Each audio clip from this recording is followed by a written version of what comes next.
At ayun mga ka-325, it's me again, 325 Years Vlog Lorado Official. So it's June 20 na yan mga ka-325. Ito yung pinaka-updated natin mga ka-325 na upload. Kanina lang yan umaga dahil alas 6 tayo.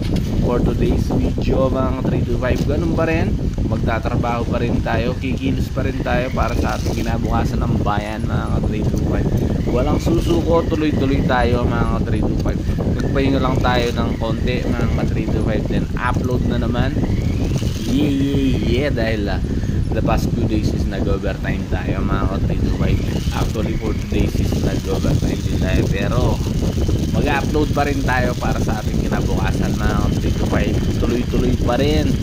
So 2 days na lang mga ka-325 sa June 22 alas 7 ng gabi is abang-abangan nyo yung live natin mga ka-325.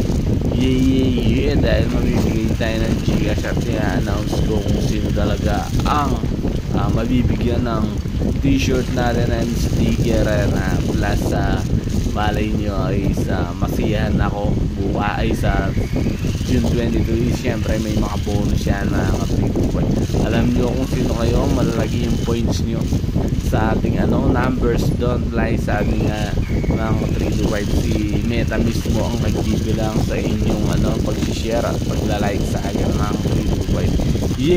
Yun lang mga ka-325, focus lang tayo, magtrabaho tayo, gising lang tayo ng maaga, dahan-dahan lang para maingat, para okay tayong makapunta sa trabaho mga ka-325. Shoutout sa lahat ng ating mga tropa dyan. Tingnan ako yung isa-isa yung alam nyo kung sino kayo mga ka-325 at mga solidong sumusuporta sa atin mga ka-325. Basta dahan-dahan lang tayo mga ka-325 papunta sa ating mga pangarap, and dahan-dahan din tayo papasok sa mga trabaho natin, at dapat maaga tayo para safe din tayo makarating mga ka-325. Basta mag-focus ka lang sa iyong pangarap. Sabi nga hindi mo yan makuha sa mabilisan, kunin natin sa mabagalan, dahil lang ng pangarap natin hindi mo makuha sa isang minuto, sa isang oras, sa isang araw, sa isang buwan, sa isang taon.